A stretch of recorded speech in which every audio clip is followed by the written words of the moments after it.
Elas mudaram, né?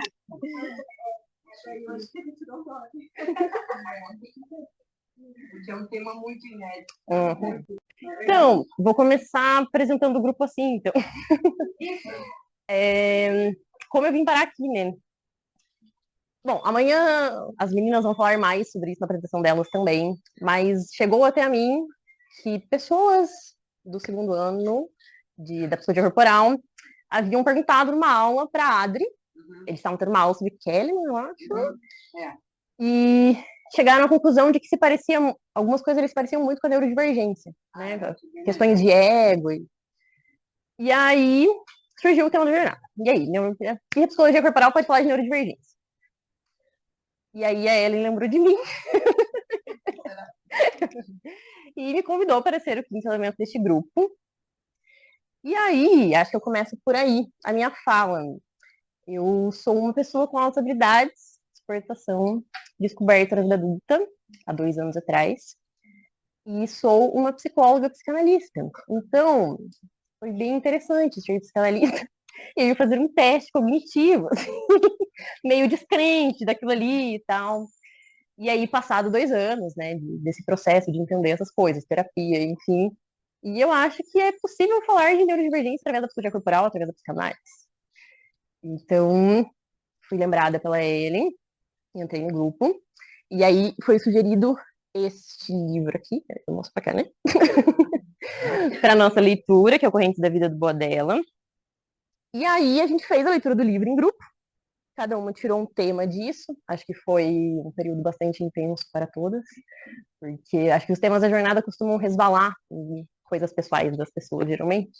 A gente vai com esse impulso, né, de interesse, assim, e esquece que tem muita coisa por trás, assim. Mas aí eu já começo agradecendo esse grupo maravilhoso, porque acho que ninguém largou o barco, pegando inclusive a metáfora da Maíra e do tema não é da Patrícia. É, então, enfim, lemos o livro, tiramos os temas. Acho que um grande potencial desse grupo é que elas vão falar muito sobre coisas pessoais, porque, inclusive, é isso, né? O grupo é composto pela Cris, também que está no online, e de psicóloga só eu e a Cris. Então, a gente tem uma arquiteta, professora de yoga, professora de dança, uma mãe neurodivergente, musicoterapeuta. Então, assim, vamos ver o que vocês têm para agregar também, né? Eu acho que é esse lugar, não de agente, psicóloga que sabe das coisas e ninguém sabe de nada. Então, a gente parte daí, né? Eu acho que eu parti também, embora seja uma neurodivergente altas habilidades muito cabeçuda, acho que eu parti desse lugar também de topar, porque é um tema que me toca, né? Fala sobre mim, quero estudar isso aí junto com essa galera. Tá. Dito isso, chegamos neste tema, meu tema. Né, amanhã teremos de manhã cedo todos os trabalhos falando sobre neurodivergência, mas meu tema é corpos neurodivergentes, a experiência para além da cognição, que é justamente a ideia de sair dessa coisa muito do cognitivo, né? Acho que dá para passar. Então, quando a gente pensa em neurodivergência, o critério ele é cognitivo. Você vai procurar uma neuropsicóloga, você vai fazer uma bateria de testes, anamnese, vai estudar a infância, vai mandar questionário para casa, para os pais, andou com que idade, foi com que idade, não sei o quê, desenvolvimento, e você sai com um diagnóstico. Ou não, né? Tem essa possibilidade também. E aí, eu acho que fica muito preso nessa coisa de, então eu sou um neurodivergente independente, né? Altas habilidades, autismo, TDAH, o que for. Porque eu tenho uma velocidade de processamento muito rápida. E o que isso significa na prática? O que essa informação muda para mim? Porque eu tenho uma memória muito boa. Tá, mas e aí? O que tem para além disso? Eu acho que essa foi a minha questão quando eu fui lendo o livro, me entendendo no tema ali, assim, né? E que por isso que eu acho que eu falo, assim, porque daí eu acho que é um lugar mais da psicanálise e mais da corporal, de convidar o tá, e o que mais? Né? Eu tenho velocidade de pensamento, e aí? O que você faz com isso? Né? Me conta mais disso aí. E aí a minha ideia, então, nesse trabalho é trazer justamente o ponto de que eu entendo que a diferença das pessoas neurodivergentes não está na quantidade de estímulos que elas recebem, na velocidade de processamento que elas têm para mais ou para menos, o tipo de memória que elas têm, mas em como elas sentem esses estímulos. E aí a gente está falando de psicologia corporal, aí a gente está falando de fenômeno, aí a gente está falando de existência, a gente está falando de modos de estar no mundo. Pode passar.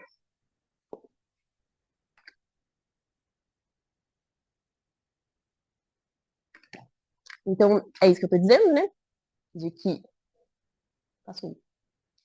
de que o problema não está na forma como o sujeito percebe o mundo, mas na falta de suporte oferecido pelo ambiente.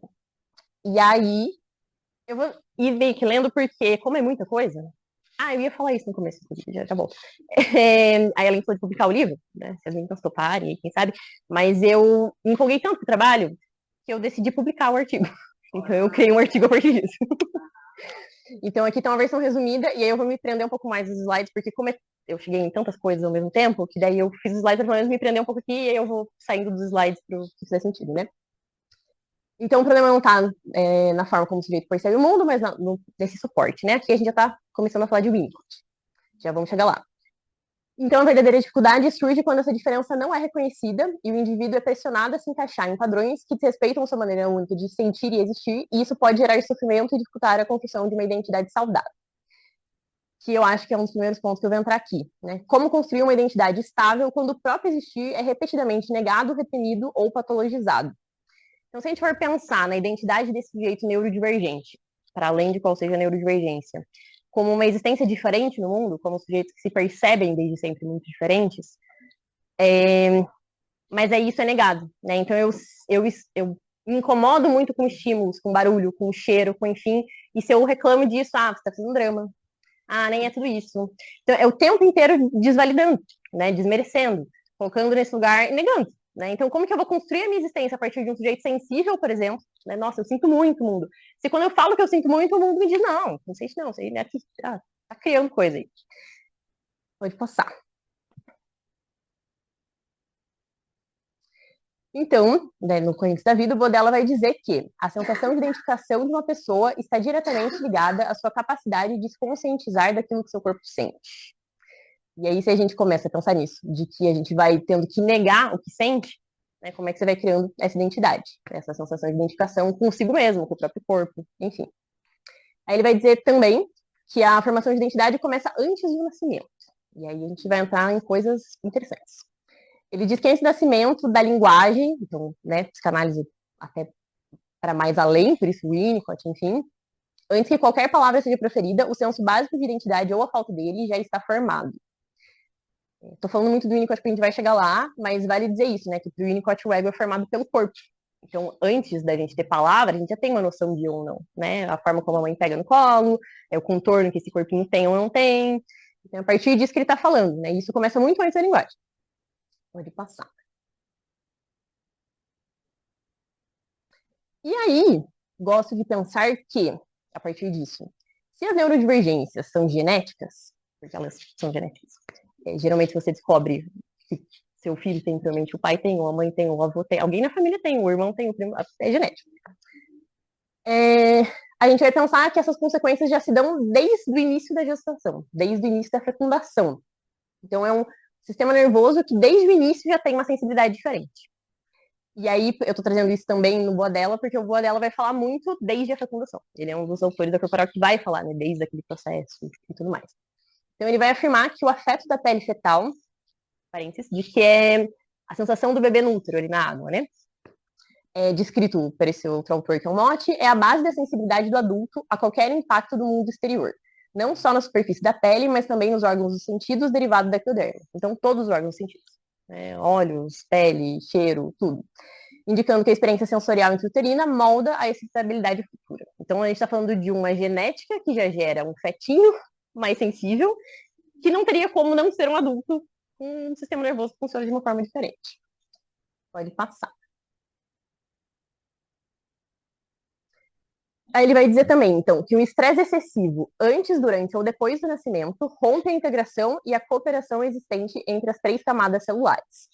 Então, quando a gente é um fetinho, voltando lá para a coisa da biologia, o óvulo, espermatozoide e tal, vai criando três camadas, né? Endoderma, ectoderma e mesoderma. Eu já vou chegar... Bom, aqui, na verdade. Então, a endoderme é a energia vital, as emoções, ligada ao centering, que é um trabalho de centramento, diria até que dessa... Bom, já chegamos lá. Respiração e percepção de si. Ele vai dizer que isso está relacionado ao id, da psicanálise.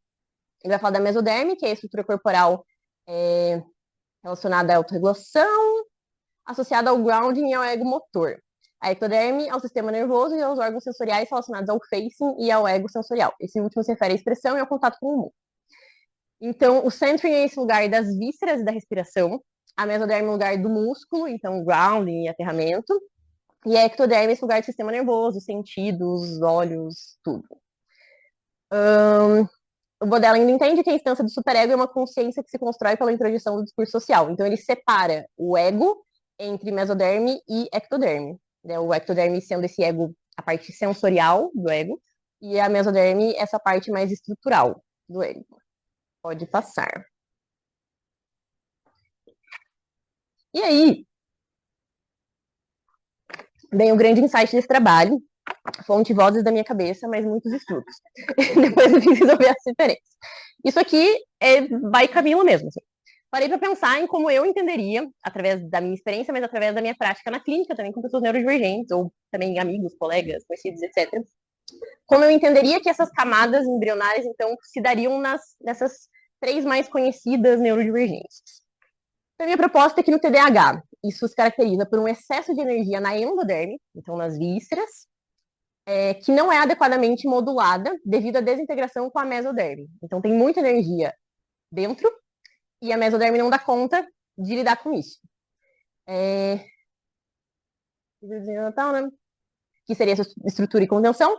E isso passa, então, para também camada ectodérmica, então, uma agitação mental de alguma forma, mas eu sinto que tem mais relação com isso, né? Como a mesoderme não dá conta, também chega para o ecto, e aí bagunça. Tanto que, por exemplo, um trabalho de grounding também é quietamente, né? Então, como essas camadas vão indo.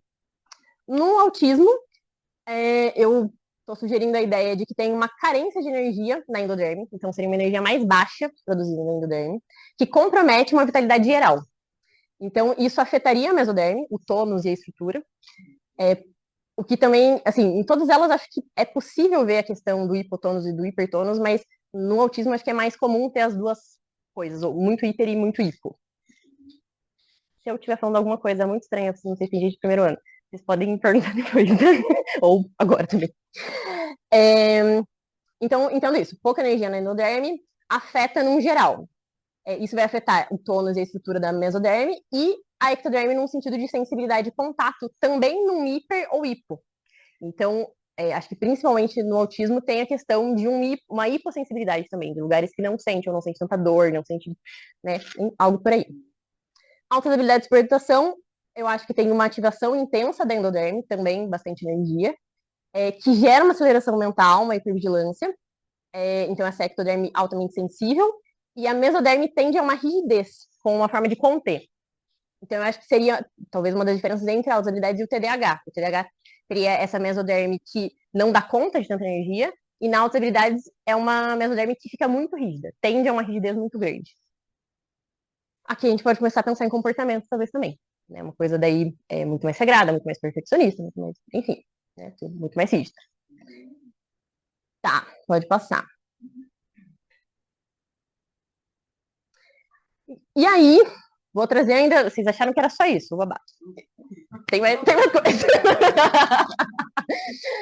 Se as camadas germinativas se relacionam com as instâncias psíquicas e de ego e superego, ele fala lá no livro, nas neurodivergências eu entendo que tem uma desintegração específica de cada caso, mas uma desintegração entre id, ego e superego.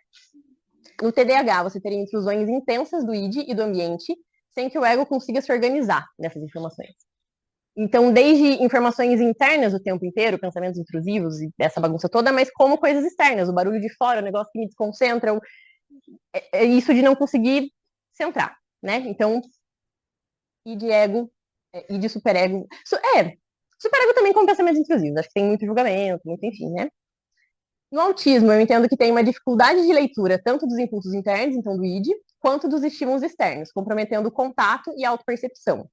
Então, os estímulos chegam, mas não se entende muito bem, né? Chega a incomodar, mas aí eu tenho dificuldade de entender, inclusive, o que está incomodando, até eu entender que a etiqueta do bem.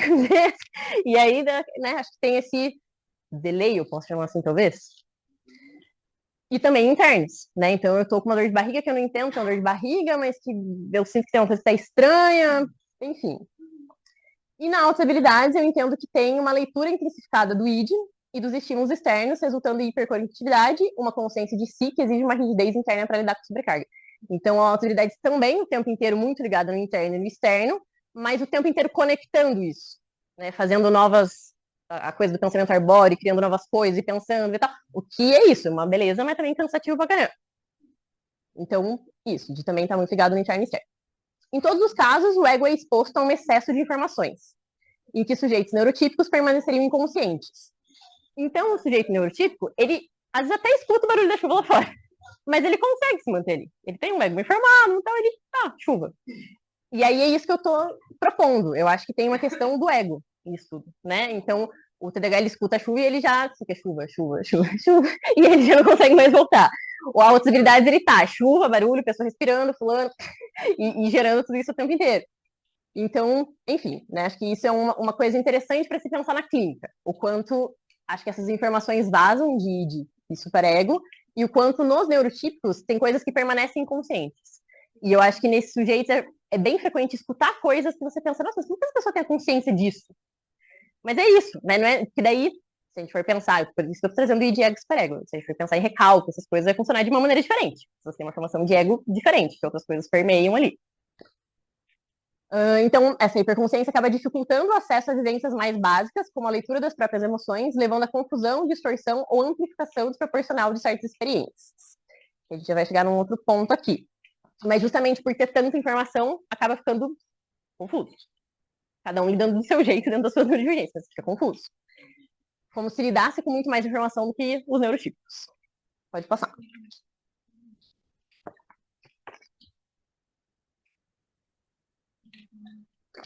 Eu vou trazer o nosso querido Winnicott para a gente pensar esse ambiente suficientemente bom.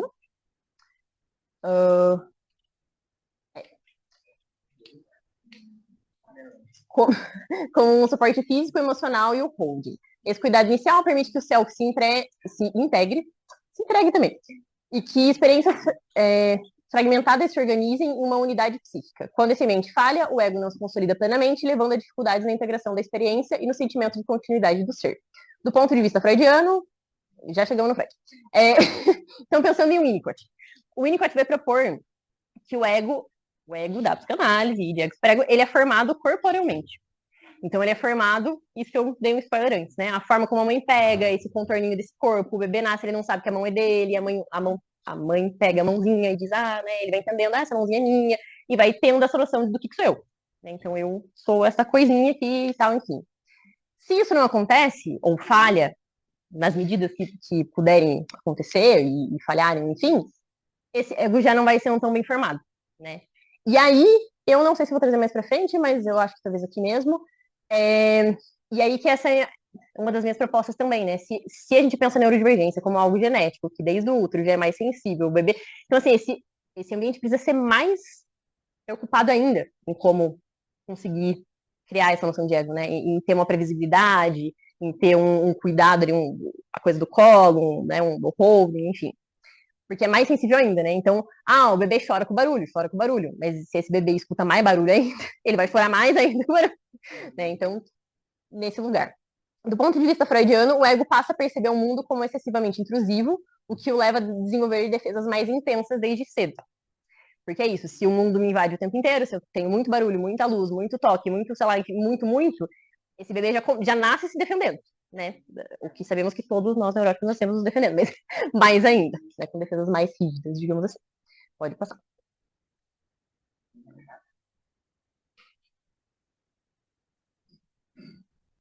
Aí vem o último plot twist. Juro que é o último babado. Porque eu sei que é muita informação para uma apresentação de 30 minutos.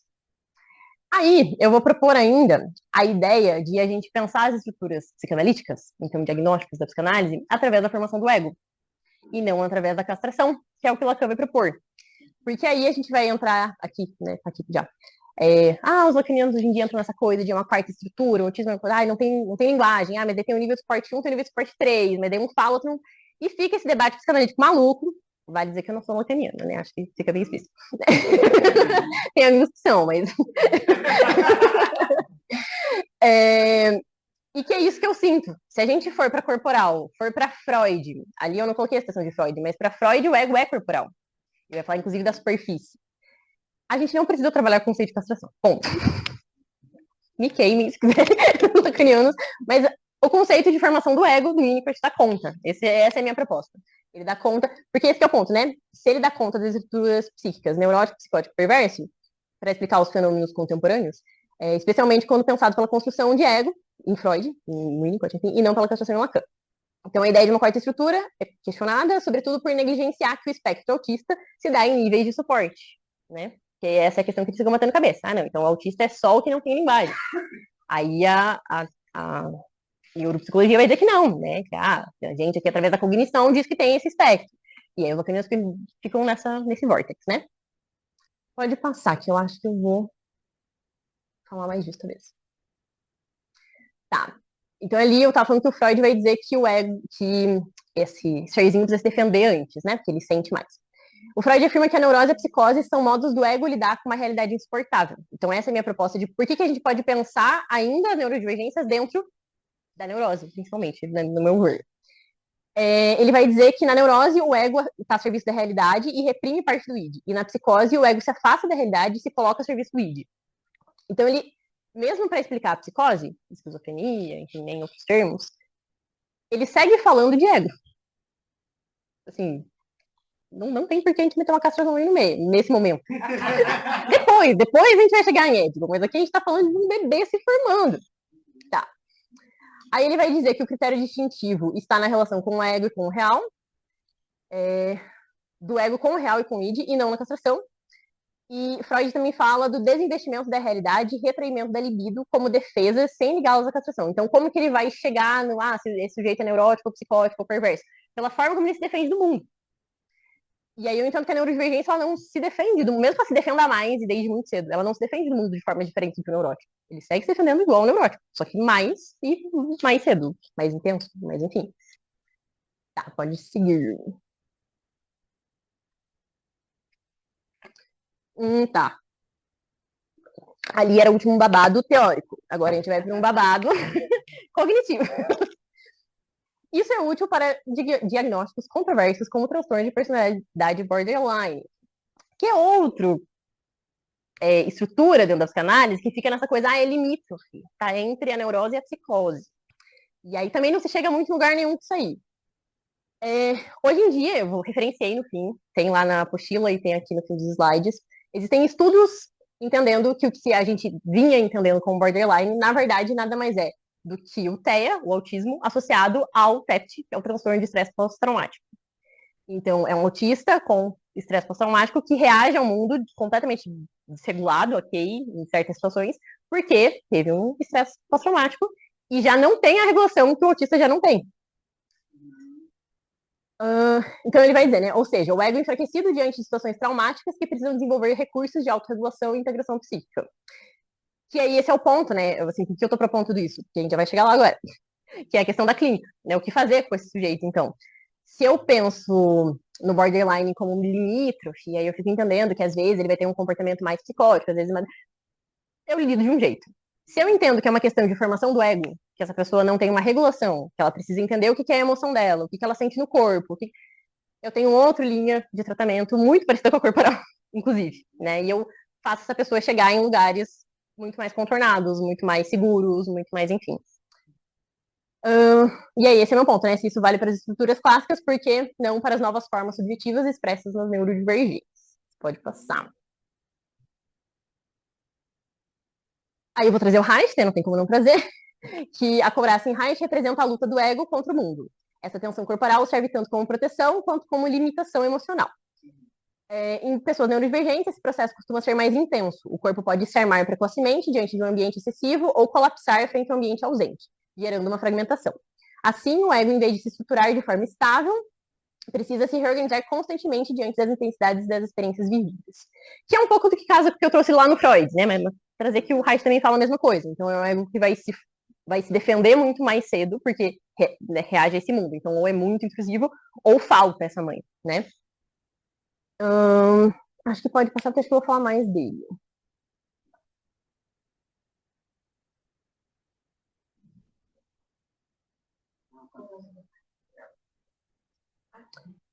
Ahn,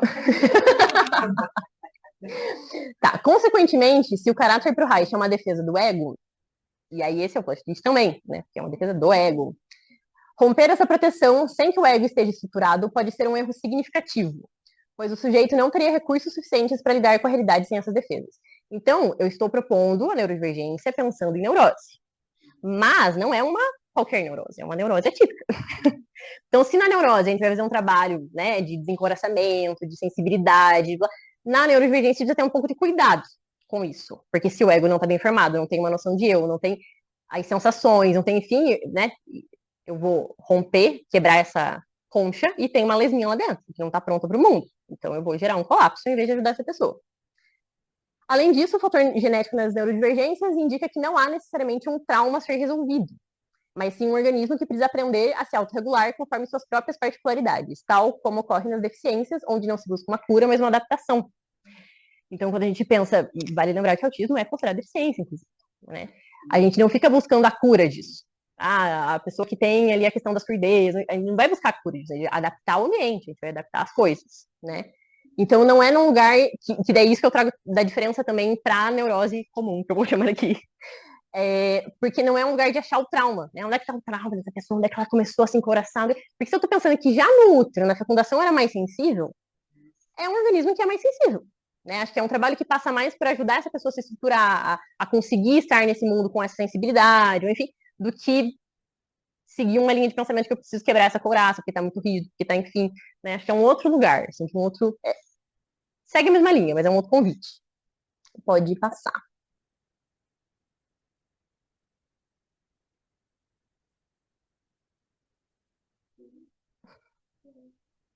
Aí. E aí o Boadella vai trazer isso também, né? Então, na clínica, segundo o Boadella, o trabalho corporal deve respeitar as singularidades e o trabalho com a vegetoterapia precisa ser precedido pela construção do ego, para evitar estimular impulsos do id sem suporte adequado, o que pode levar a uma desorganização profunda e até estados psicóticos. E ele vai dar vários exemplos do livro, inclusive, de coisas que ele viu, de grupos terapêuticos, né? Porque, principalmente na época, a vegeto estava muito em alta, então essa coisa de quebrar a couraça na martelada. E aí muita gente foi junto aí nesse rolê. Muito boa essa imagem, inclusive. É. E aí, ele vai alertar, então, né, que métodos terapêuticos que incentivam a liberação emocional e a renúncia ao controle do ego, embora eficazes em casos de neuroses rígidas, podem ser perigosos para pessoas com estruturas mais frágeis, causando a fragmentação psíquica e colapsos graves. Ainda afirma que qualquer trabalho de firmar o corpo através de um trabalho postural, situações de estresse, libertação catártica de emoções bloqueadas tem o seu valor, mas produz apenas uma firmeza externa. Precisamos ajudá-la a encontrar uma firmeza interior. É dessa fonte que flui a própria energia curativa que tem o poder de integrá-la novamente. Que aí por isso que eu falo talvez de um trabalho ali do centro também, né? Mas acho que passa basicamente quando eu falo de ego, para resumir muito, resumido psicanaliticamente, eu tô falando de noção de eu. Se a pessoa não tem a noção de eu e eu quebro a couraça dela, quem sou eu? Por isso que psicotiza, né? Então, assim, primeiro trabalhar isso do que é o sujeito, né? O que, que sou eu, que, enfim, o que, que eu gosto, o que, que eu não tal. E aí a gente começa a pensar em soltar um pouquinho essas carapaças. Então, essa seria a diferença, né? A neurose, às vezes, ela já vem, inclusive é muito eu, às vezes, na neurose. Né? Eu sei muito bem quem eu sou, como eu ajo, como enfim. E aí você precisa desconstruir isso. No caso da neurodivergência, outro lugar, né? Primeiro entender esse lugar de eu para depois outros trabalhos. Pode passar.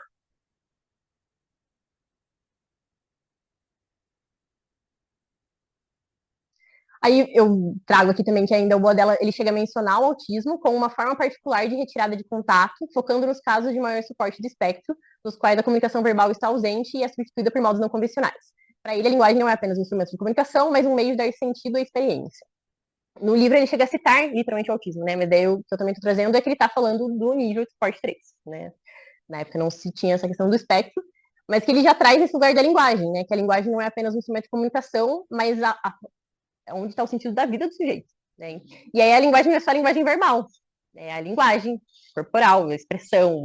Ele vai falar muito da importância de você conseguir se comunicar com esse sujeito. Então, quando você consegue fazer, né, que aconteça uma linguagem, você consegue mudar várias coisas.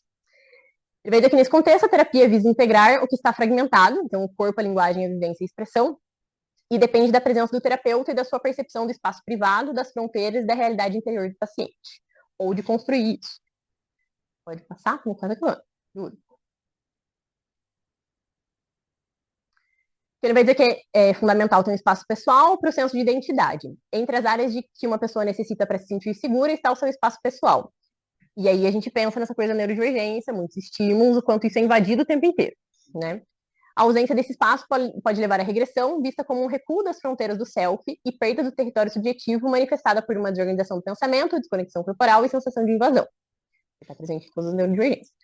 Isso é especialmente importante para neurodivergentes, cujo canal principal de expressão pode não ser verbal. Portanto, a clínica deve ampliar a escuta para incluir gestos, silêncios, ritmos como formas legítimas de linguagem.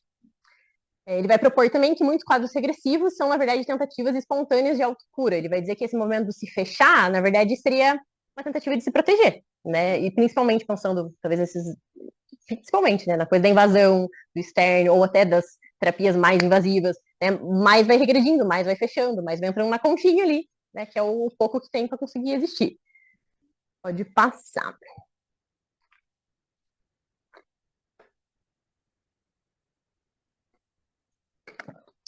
Então, compreender a experiência dessas pessoas coloca o corpo como central na formação do ego, a sensibilidade e essa sensibilidade com a relação e a relação com o mundo, né? Então, a sensibilidade como uma relação com o mundo, inclusive.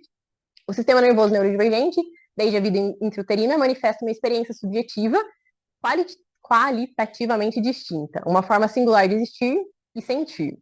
Isso exige deslocar o foco da normalização para o acolhimento, respeitando as particularidades sensoriais e afetivas e promovendo a integração das camadas corporais. O objetivo clínico é favorecer a integração, o reconhecimento e a firmeza interior, não a adaptação forçada à norma. O desafio é facilitar a autorregulação e o autoconhecimento para que essas pessoas se reconheçam sem mascaramentos, que aí é o último ponto que eu trago, do quanto em todas as neurodivergências tem o tal do mestre, né? Se fala muito disso no autismo, mas em todas elas tem, que é o ficar tentando parecer neurotípico. Então, o autista ele vai tentar copiar, tá todo mundo rindo, eu vou rir. Ele tá o tempo inteiro tentando normalizar. E o quanto a gente, enquanto terapeuta na clínica, corre o risco de fazer o mesmo, de ficar ditando regras, né? Mas por que você age desse jeito? Mas por que você... Né, em vez de justamente acolher, entender, que é uma forma diferente de sentir. Então, às vezes tem a coisa do por que se retrai, né? Por que fica em casa? Porque é diferente de você pensar uma ansiedade generalizada se queixando de só ficar em casa e um autista dizendo que prefere ficar em casa porque é um lugar mais confortável, porque é um lugar que tem estímulos mais controláveis, né? Então, às vezes, fica nesse lugar de não, precisa se expor, precisa sair de casa, precisa... Mas o quanto isso é tentar normalizar uma coisa e desrespeitar o que é deste indivíduo. E é isso. Aqui, nosso ETzinho se mascarando aí, né? Pra fingir que é uma linda loira. E aí tem as referências. Mas é isso, tá lá na apostila também.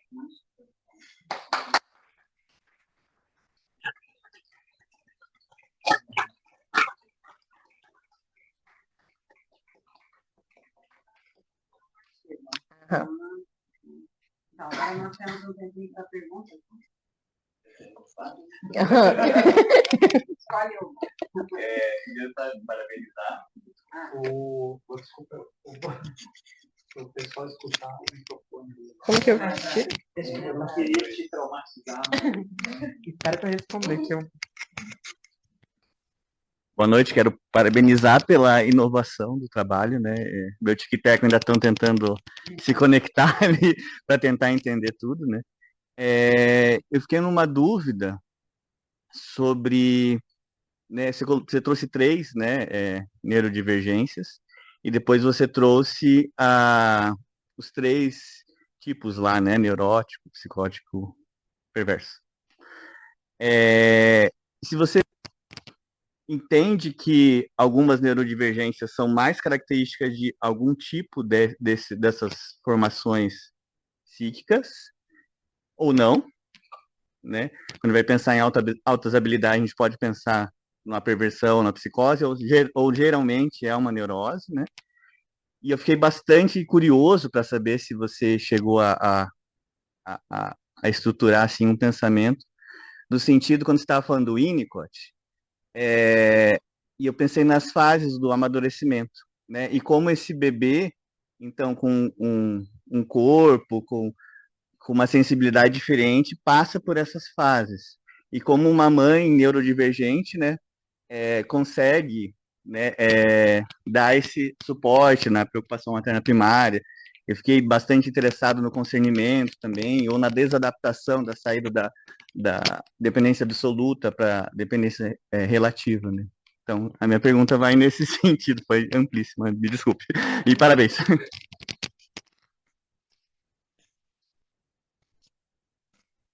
Bom, obrigada.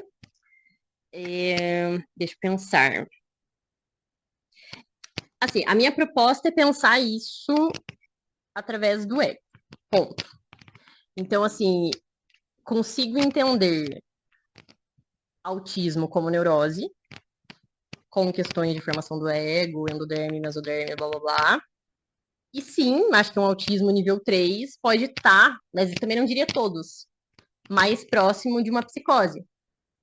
Mas não mais próximo, mas não com uma quarta estrutura, eu digo mais próximo de uma psicose, porque a psicose tem linguagem. E eu acho que o nível 3, ele tem linguagem. Não verbal, de início, inclusive, mas tem linguagem. Então, entendo isso. E aí eu acho que seria mais para autismo esse pensamento, né? Porque o TDAH não veria motivo para não ser uma neurose, eu acho. Lembrando que isso tudo é especulação minha, né? Se vocês virem coisas diferentes da clínica de vocês, escrevam artigos também e vão publicar mais coisas e fazer, gerar conhecimento. E a hora que você falou, eu não tinha pensado nisso. Altas habilidades com perversão, aí eu acho que é um outro estudo, assim, acho que não tenho leitura o suficiente para palpitar, porque daí eu pensei que sim, a gente pode ter serial killers e pessoas super, o perverso, o extremo, como altas habilidades, acho que pessoas hiperfocadas, né, porque é para além do QI, né, perfeccionismo, a limpeza que eles fazem da coisa toda, eu acho que sim. Então, não diria que é só neurose, mas ainda assim algo relacionado ao ego, assim, não sei. Mas também não sei, não sei. Tem que pensar, pensando ao vivo aqui. E a questão do Winnicott, eu acho que vale para todas as fases de tudo, assim, porque acho que isso que você trouxe é um fator, né? Assim, é genético, então com certeza mais pessoas na família têm, não necessariamente a mãe. Mas se a gente pensa, por exemplo, numa mãe autista com um sujeito altas habilidades, a gente tem o caos, né? De leitura de um conseguir o outro. E com certeza vão ter muitas falhas de ambiente, muitas falhas, enfim. Então, é isso. Eu acho que vai depender muito do par, né? Por isso que é uma pergunta complexa. Porque aí, se a gente for pensar numa mãe autista com habilidades, ou TDAH com... já é outra coisa. Né? Então, acho interessante de pensar, construir o pensamento a partir daí. Mas eu acho que cada dupla vai dar de um jeito, assim. Não sei se te ajuda em alguma coisa.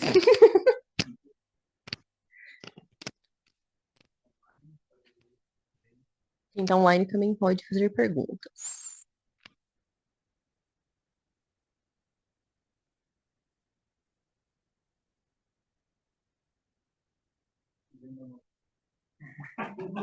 Quem matou o Death Heart?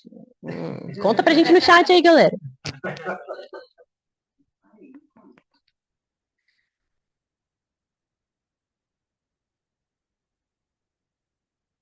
Mais perguntas? Muita coisa pra processar. O que mais tem é pergunta difícil é elaborar.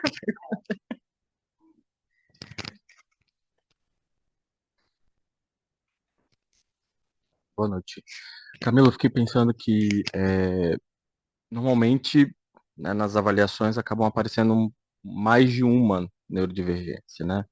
Às vezes um TDAH com um TEA ou altas habilidades e tal. E aí eu fiquei pensando nessa estrutura também do Bordella. Você chegou a pensar sobre isso? Ok.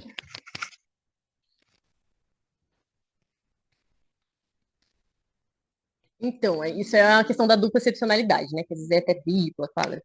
Eu pensaria ainda na mesma linha, só que é isso, né? Assim, o tema do nosso grupo, vou jogar pro grupo, é correntezas e singulares, a energia que habita a diferença.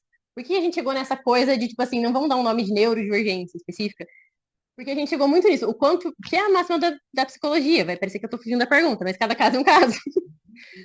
Então, assim, a minha proposta é pensar pelas camadas.